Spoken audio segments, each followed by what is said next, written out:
cheguei aqui na China em 2004. Nossa. Eu vim, eu vim pela Sandal Motos, uma empresa que não existe mais no Brasil, acredito.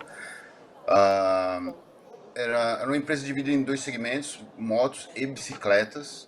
Eu trabalhava na parte de motos. A gente veio para. Eu cheguei em Jinan, na província de Shandong, 2004. Nós fazíamos trabalho de CKD para as motos que seriam montadas na nossa fábrica em Manaus. Tinha a parte de bicicletas também, mas era para um outro pessoal que eu tinha muito pouco contato com eles. O nosso forte realmente era motocicletas, né? Tudo que a Sandal Motos importava para o Brasil. E depois que eu saí da Sandal, 2006, eu só continuei com a China. Eu voltei para o Brasil por 6 meses, depois retornei à China e estou aqui até agora, desde 2004. Eu saí de Jinan para Xangai em 2009. Então eu estou aqui desde 2009. Mas na China geral desde Olha, 2004. olha Então, que, olha que longa e muitas muito rica a mudanças. experiência. Estive na Canton Fair assim, inúmeras vezes. Nem sei dizer quantas vezes, talvez. Não consigo contar mais, assim. Sei lá, talvez a primeira vez em 2005. Talvez a primeira vez em 2005 e depois, às vezes uma ou até 2 vezes por ano. Depois que eu saí da Sandal, eu fiz esse mesmo processo, né, que muita gente faz, assim, vou trabalhar com importação de produtos, trade. Fui trabalhar com a trade de um grupo americano e trabalhei com eles por alguns anos. Depois eu saí e resolvi montar meu próprio negócio, assim, trabalhar com trading também. E aí o que me levou a conhecer outras pessoas, outros negócios, e depois eu acabei continuo um pouco com a parte de trade, mas hoje eu trabalho para um cliente específico no Brasil mais. Eu tenho um cliente onde eu trabalho com ele, faço todo o desenvolvimento de fornecedores e produtos aqui na China. E é basicamente isso, né? Resumindo mais ou menos o que eu faço. Não, Trabalhando na área legal. de desenvolvimento Excelente, de Celso. fornecedores e produtos para bicicletas no Brasil, para Soul Cycles. Então, hoje o meu foco são eles. Trabalho 100% do meu tempo para eles. 98%, tá? Não, legal, muito bom. Aham. Não, Então, excelente, comparando, Celso. eu tava ouvindo E a entrevista anterior, né? Ah, comparando o pessoal que chegou em 2010, pô, aí já vi assim, pô, as mudanças até hoje são fenomenais, né? Meu, se você contar quando eu cheguei aqui em 2004, é então, você não tem noção. Meu, exatamente isso que eu iria te perguntar, porque muita gente que a gente conversou, eu cheguei na China em 2011, e muita gente que a gente conversou chegou em 2012, 2013, teve gente que chegou em sim. 2017. A gente conversou com um brasileiro que teve mais, dois brasileiros que citaram que tinha 16, 17 anos de China. Não, três brasileiros que tinham 16, 17 anos de China. Lembrando que a gente vai conversar com quase 40 pessoas ao longo de 12 dias de live. E o Celso é um dos brasileiros desses 40 que tem a mais longa experiência, talvez a mais longa. Então é muito interessante, se você puder comentar para a gente como que era a China, né, nessa época aí, 2004. Eu acho que tanto em relação a coisas que você Ah, poderia comprar, naquela época praticamente não existia o comércio digital, né? Você não conseguia comprar algo na internet e chega no dia seguinte para você, né? Alimentação, mas, ou sobre o custo de vida, né? Você poderia comentar um pouquinho sobre como que era a China em 2004? ah, então deixa eu ver, assim, em 2004, quando eu cheguei, assim, uma das primeiras coisas que eu tinha assistido um programa na televisão antes de eu vir para cá, para a China, acho que era aquele Globo Repórter, onde como a China tinha sido escolhida, Beijing ia ser a capital das Olimpíadas em 2008, né? Então eles já haviam feito um programa de televisão mostrando algumas coisas na China, né? E eles falaram assim, tô indo para lá, deixa eu assistir esse programa, né? Fiquei impressionado, né? Mostraram lá o aeroporto em Pudong, já o maglev funcionando, né? O trem com levitação magnética. Falei, nossa, que velocidade, 300 km por hora. Fiquei impressionado com aquilo, né? Falei, nossa, muito legal. Logo depois eu cheguei e comecei a reparar nessas coisas, né? Falei, pô, deixa eu ver, será que eu consigo ver esse trem, né? Eu fiz um voo muito maluco na época, assim, né? Eu não vim direto, eu fui de São Paulo para África do Sul, da África do Sul fui para Hong Kong, de Hong Kong eu fui para Xangai. Chegando aqui, eu tive que pegar um ônibus para o outro aeroporto em Hongqiao, para depois pegar um voo para Jinan, assim. Então, cheguei perdido no tempo, assim, não sabia nem o que era mais que eu cheguei.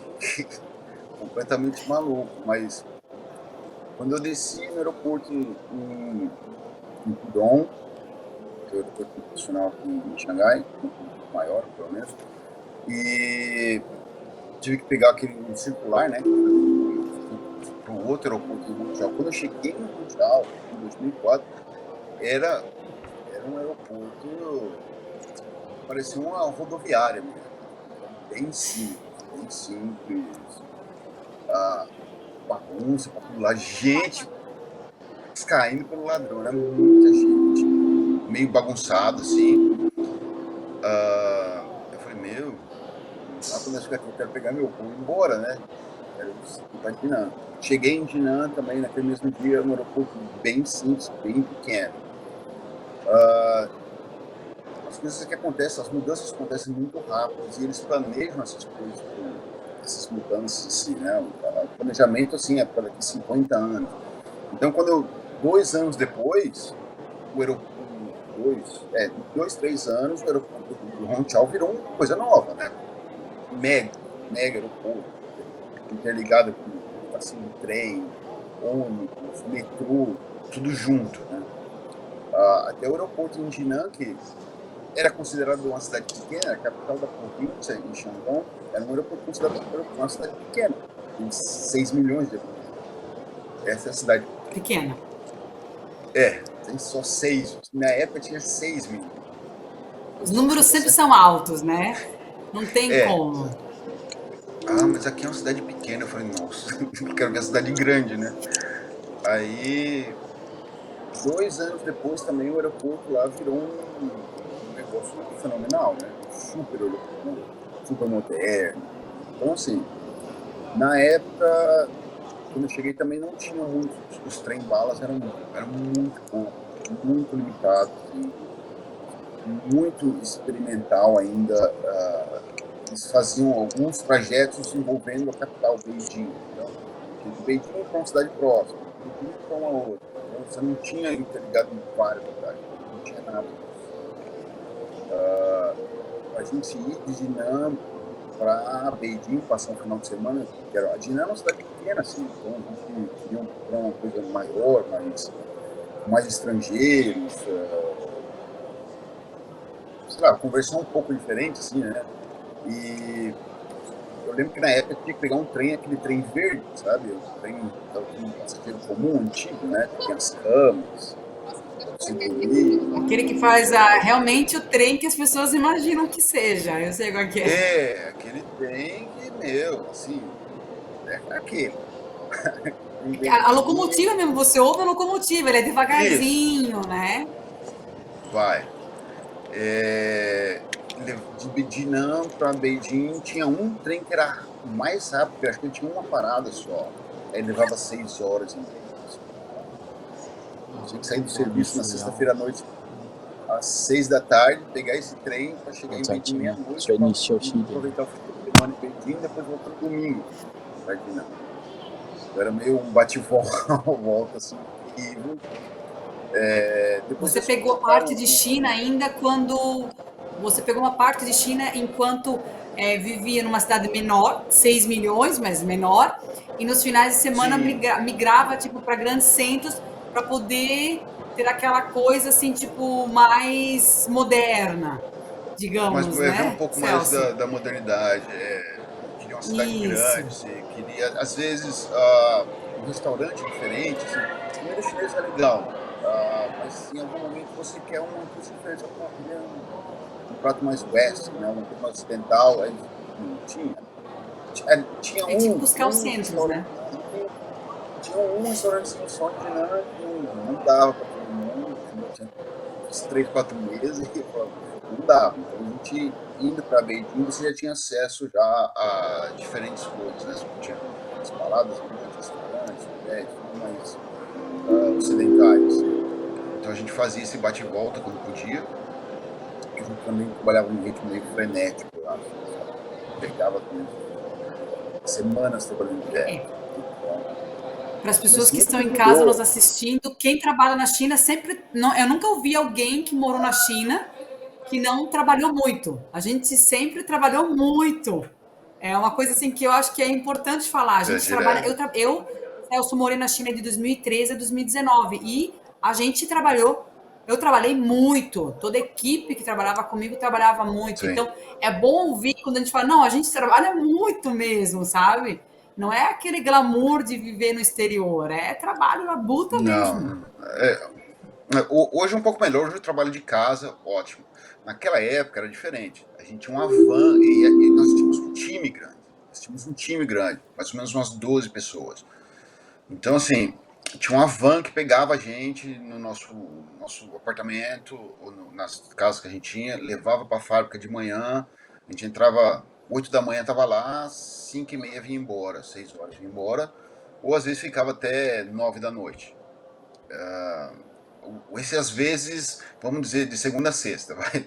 Ou às vezes, era um período muito grande, Às assim. vezes todo Nós chegamos, dia. eram umas às vezes todo dia. Se a gente tinha um problema de embarque atrasado, aí a gente trabalhava, sei lá, algumas semanas sem um final de semana. Trabalhava direto, sábado, domingo, feriado, tudo emendado. Às vezes por um período longo, às vezes mais de um mês até, e nessa batida. Então, era bem. Mas também, assim, lógico, tu não quer ficar em casa descansando, mas é uma cidade que não tinha muito o que fazer também. Você ficava em casa só para ficar dormindo em casa, porque não tinha o que fazer, gente. Não tinha. Você podia sair, dar uma volta na praça, tinha umas fontes lá que tocavam uma música, isso é legal. E agora? Vai voltar para casa, não tem o que fazer lá. Não tinha o que fazer, não tinha um restaurante bom, você não vai num teatro, você não vai no cinema, você não tinha nada disso. Então, você vai para casa dormir, então Isso, aproveita, Celso, aproveita e vai dormir. Oi. isso, Celso, ainda lá em 2004, 2004, ou um pouco 2005. mais adiante. Uhum. Não, nessa 2004, época, 2005. 2004, 2005. Eu lembro que vocês falaram dos telefones, né? O chat, isso e tal. Meu, a gente tinha o telefone, cara, o telefone era igual aqueles Nokia pequenininhos do botão lá. Não tinha, meu, não tinha, não tinha mais nada. Imagina, Para mim você não conseguir uma. conseguia. Você não Oi, tinha pode tradutor, falar. não conseguia traduzir nada, não tinha um dicionário no Não, celular, né? Coisas que hoje em dia a gente não, usa com frequência, né? não, imagina, hoje você tem o mesmo equivalente, a gente tem aqui o equivalente a um Uber, né, que você digita onde você quer ir, o carro vem, encosta e pega e leva você para lá, né? Antigamente a gente pegava um táxi, você tinha que dizer pro cara do táxi onde você queria ir. E você tinha que dizer em chinês para ele, ó, quero ir para tal lugar, assim. O cara fica olhando para tua cara, assim, se ele não entende, ele fica olhando assim. Não, tal lugar, ele, Aí acaba te levando para um outro. Aconteceu algumas vezes a gente ter alguns problemas assim de locomoção com táxi. Dizer pro cara, eu quero ir pra outro lugar e o cara não entende, aí você fica repetindo, repetindo, mas eu tô falando igual ele tá falando, por que ele não me entende? Pro nosso ouvido né? Eu tô falando igual ele, mas pro ouvido dele não, né? Ele não tá me entendendo. Então, assim, pegar um Sim. táxi era complicado. Pegar um táxi era complicado, se locomover era complicado. Os caras têm uns quarteirões aqui que são gigantes, então, pô, o cara fala assim, tem que andar 3 blocos ali. Pô, 3 blocos é quase 2 quilômetros às vezes. Caramba, sabe? Então, a locomoção era um pouco difícil. Não tinha bicicleta para alugar. Você vai, vou pegar uma bicicleta de aluguel de rua dessas que vai para um lado e pro outro, também não existia. Era difícil. E o telefone, para mim comprar uma linha telefônica aqui, esses dos celulares, assim, por exemplo, eu tinha que ser oficial numa loja dessas, China Mobile, China Unicom, e eu tinha que deixar um depósito lá. Eu não tinha um telefone sem o telefone de casa e do celular, tinha que ter um depósito, sabe? Você é estrangeiro, sou, então, ó, tá bom, eu vou te vender uma linha de telefone, mas você tem que deixar aqui uns 1.000 RMB de depósito. Quando você devolver o telefone, o SIM card, você cancelar, eu te devolvo esse dinheiro. Porque eles tinha muito, talvez alguns estrangeiros tinham feito isso no passado, né? Os caras aproveitavam assim, compravam um serviço e ia embora e abandonava, né, a conta lá para alguém pagar, né? Então as empresas começaram a exigir um depósito. Então, assim, se eu quisesse televisão na minha casa, apesar de ser os canais chineses, ou internet, tudo era feito com depósito, tinha que ter um depósito. Eles não iam fazer nada para mim, assim, contratar um serviço sem ter um depósito financeiro por trás, não existia. Então, na parte de telecomunicações, tinha os cartões IPs, que a gente comprava um cartãozinho IP na porta de alguns estabelecimentos para poder ligar para o Brasil. Eu não sei se vocês chegaram a ver esses cartões assim. Era um, era um cartãozinho que você riscava o número atrás, assim, aí tinha um código, assim, né? Tipo um password grande, assim. Aí você ligava para aquele número do cartão, aí você entrava com o código que estava naquele cartão e digitava o número de telefone que você queria falar no Brasil. Aí eles faziam essa ligação para você. Então, era assim que a gente falava com, com o exterior, porque não tinha Skype também. O Skype estava começando, né? Não tinha Skype. Só, estava começando o Skype, 2005, 2006, o Skype começou a chegar aqui e começou a ficar mais fácil da gente se comunicar, mas antes era tudo via cartão IP, porque até você conseguir uma É, eu, ligação normal, pegar um telefone fixo, falar, olha, precisa ligar para o Brasil, você não consegue falar você tinha que falar com a telefonista da China, e você não consegue falar com a telefonista. Então você não ia conseguir fazer essa ligação de maneira nenhuma. Então tinha que ser aquele cartãozinho IP para fazer, senão não fazia. legal. Eu não cheguei a pegar essa fase. Eu me mudei para a China em 2011. Na época, o smartphone estava ficando mais popular. No Brasil era muito caro.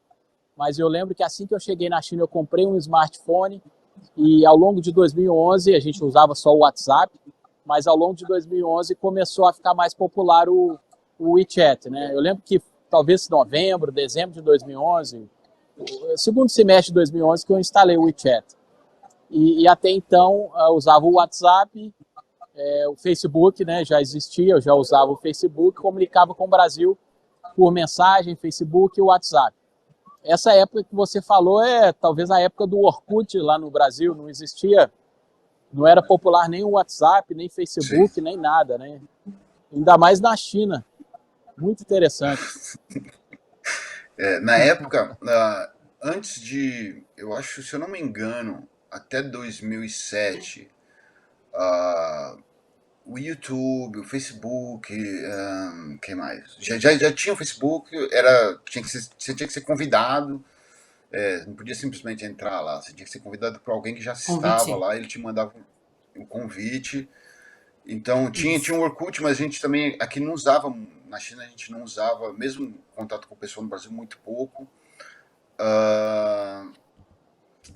O pessoal começou a usar o Facebook, mas isso não era bloqueado. Antes era liberado, o Facebook, YouTube, tudo isso era liberado aqui. Então, mas era tudo diferente, as plataformas eram diferentes, né? O YouTube na época também era um lugar para tutorial de vídeos, né? Então, como é que eu faço isso? Você vai lá e procura e tem alguém dizendo, gente, para fazer isso você faz assim. Então era um lugar que não era assim desse entretenimento que tem hoje, né? Era um lugar mais para vídeos tutoriais, alguma coisa, o cara pôs um vídeo engraçadinho. Eles realmente começaram a bloquear o YouTube antes das Olimpíadas de 2008, teve um problema de desentendimento com a turma para cá. Um grupo separatista colocando uns vídeos ali, outros colocando uns vídeos ali que o pessoal do governo não gostava muito, aí eles falaram, então vamos cortar. Aí cortou tudo de vez. A partir daí, nós até começamos a gente já tinha o WeChat. o WeChat pra gente já estava rodando já há algum tempo, né? Não precisou, antes de 2009, 2008, nós já tínhamos, mas era uma coisa que a gente não usava muito, na realidade. A gente... E ele era bem precário também, não era igual tem hoje, né? O WeChat super completo. Você faz tudo que você precisa fazer hoje para você viver aqui na China. Se você souber usar o WeChat, você tá tranquilo, né? Você não precisa de mais nada. Mas naquela época ele já tinha o WeChat, mas ele também não era assim. Era muito precário, era bem difícil de usar. A interface era bem chinês mesmo. Se você não soubesse ler alguma coisa em chinês, você não ia para lugar nenhum. Então era difícil. Ele foi melhorando com o passar dos anos, né? A mesma coisa, se você parar para pensar, é com aquela empresa que a gente compra passagem aqui, né? A maioria dos estrangeiros usa o que eles chamam hoje de trip.com. Antigamente a gente chamava de C-Trip. Esses caras, muita gente não sabe, mas eu cansei de pegar esse cartão desses caras assim, nos aeroportos, 2004, 2005, 2006. O C-Trip era um cartão, era um cartãozinho que você ganhava no aeroporto. O cara tinha nem dando esse cartãozinho para todo lugar. Aí era um cartãozinho de plástico com um número, tipo um cartão de crédito, assim, sabe? Vinha o C-Trip e tal, aí vinha um cartão e tal, e você ligava lá, ó, eu quero virar membro aqui. Aí tudo bem, qual que é o número que tá nesse seu cartãozinho aí? Você anotava esse número lá, aí você tinha um membership, e isso ia ajudar você a comprar umas passagens mais baratas, porque não era igual esse site que você vai hoje lá e compra passagem de trem, passagem de avião, hotel. Não tinha nada disso. Era bem osso mesmo. Era bem. Você podia ter esse cartãozinho, te ajudava a dar um desconto. E se você quisesse comprar passagem, qualquer passagem aérea, passagem de trem, você ia na rua, né?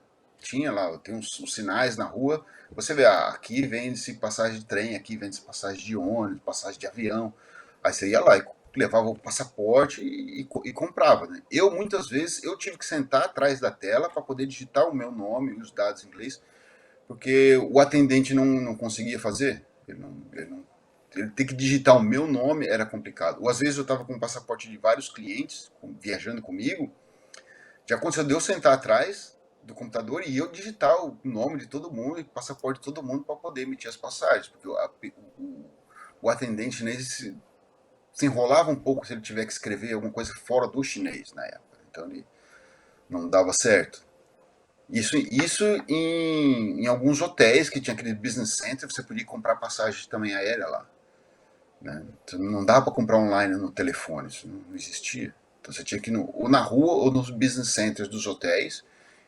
Eles vendiam as passagens, aí você ia lá e eles faziam isso para você. Ou muitas vezes eu mesmo fiz, levando cliente para Canton Fair ou visitando fábricas. Eu já rodei a China praticamente quase que toda, assim, né? Então, nos lugares mais remotos, a estrutura realmente para atender o estrangeiro era bem pequena, era bem menor. Hoje em dia não, hoje em dia, pô, você faz tudo sozinho no telefone. Se você não quiser sair de casa por um determinado período de tempo, você fica tranquilo aqui, né? Tudo que você faz no telefone. No WeChat ou no Alipay, você vai embora, né? Mas antigamente era bem complicado, era bem... Só pelo fato de você ter que... Você tinha que falar chinês. Não, para viver talvez não precisasse, mas se você quisesse se locomover, você precisaria pelo menos dizer bem o lugar onde você vai, porque senão o cara não te entende. E tem lugares diferentes, né? Assim, os sotaques são diferentes. Então, assim, o cara tava aprendendo a falar chinês muito legal em Beijing. Meu, chegou em Guangzhou, quando ele ia falar chinês com o cara lá, o taxista olhava pra casa, não tô te entendendo. Aí o cara tava aprendendo chinês lá em Guangzhou. Ele chegava lá em Beijing e falava assim, eu quero ir pra tal lugar. O cara também ficava olhando assim, mas onde é que você quer ir mesmo? Aí tinha uma certa Aí eles param adivinhação, e né? ficam te olhando real. Eles ficam te olhando e falam. Eu já cheguei, Celso, uma vez a pegar um táxi. Eu não peguei essa parte, mas eu viajei muito interior. Então, assim, como você falou de comprar ticket nas cabines, sim, aí eles me olhavam, eu soletrava meu nome e falava, gente, a gente não vai conseguir pegar o trem hoje, porque eles não vão entender meu nome. E uma vez, eu falei, não, eu consigo.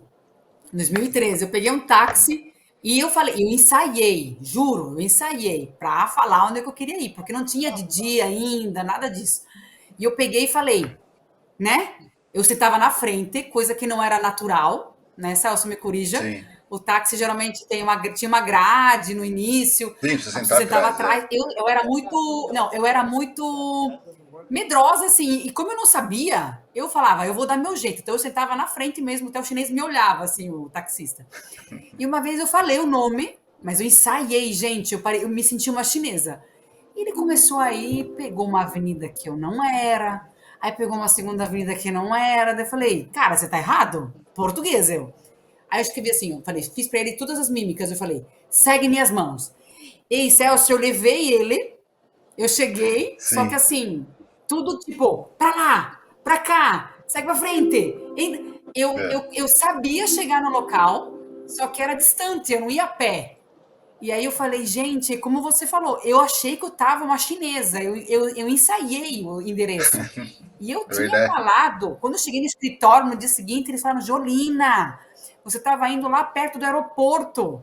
Totalmente. Eu falei, mas o que eu errei? Aí disse, a fala toda você errou, o endereço todo. Eu falei, meu Deus. Então tinha isso assim, pegar um táxi era, para mim, era o challenge né, era o challenge da China. Nem era comer nem nada, mas pegar um táxi e você Sim. chegar no local era para mim assim, cheguei, tô feliz, tô com tudo. Era complicado, bem complicado, assim. Tem algumas coisinhas que eram muito É, difíceis, né? eu cheguei a pegar também esse início, 2011, 12, onde não existia esses aplicativos, né, similares ao Uber do Brasil. Aqui tem o Didi, que é o maior, e alguns outros, mas a gente falava, até os brasileiros, os estrangeiros sempre brincavam, né, entre a gente, que a gente dizia um endereço, uma, duas, três, 10 vezes, e aí o chinês não entendia o taxista, né? Não entendia. Aí na 11ª vez que você dizia, aí ele repetia, aparentemente a nossos ouvidos, exatamente a mesma frase que você usou, né? Ah, tarará, tarará. Aí o cara, agora eu entendi. Porque são muitos tons na língua, no mandarim, né? É como se você, em Sim. português, falasse avô, avó. Avô é uma coisa, avó é outra, totalmente diferente. E aí aqui, às vezes, você está falando nos nossos ouvidos de estrangeiro, que quando recém-chegados, ou até mesmo depois de muitos anos, é muito difícil para a gente falar o tom corretamente. É igual um americano que vai aprender português e ele fala avô, avó, ele não consegue falar certo. Né, a pronúncia é muito diferente. É difícil você pegar fluência na pronúncia depois de adulto. Se você vai aprender uma língua depois dos 14, 15 anos de idade, é muito difícil você pegar o sotaque, né? E aí, com o taxista, tem esse problema. A gente repetia 10 vezes o endereço, ele não entendia. E aí, às vezes, sei lá por que, na 10ª vez ele entendia, repetia. Aparentemente, era do mesmo jeito que você já falou 10 vezes e na 11ª você conseguiu fazer ele entender, né? Isso aí, Não, o brasileiro parece que reclamava demais isso. Difícil fazer o taxista me entender, né? sim, não, é complicado, né? E você acha que. Pô, mas eu falei isso é exatamente isso, né? Não, não deve ter falado, porque senão ele teria entendido, né? Mas eu É, também já vi. Não, mas assim, eu já estive assim, em situações de estar eu e um colega chinês no táxi e ele falar com o cara e os dois também não se entenderem. Já passei por isso, assim. Os dois em chinês não se entenderem. Falo, mas como é que pode um negócio desse, né? Se eles não estão se entendendo, você quer que eu vá entender? Ah, não dá, né? Não dá. Aí se os dois não estão verdade. se entendendo, imagina eu.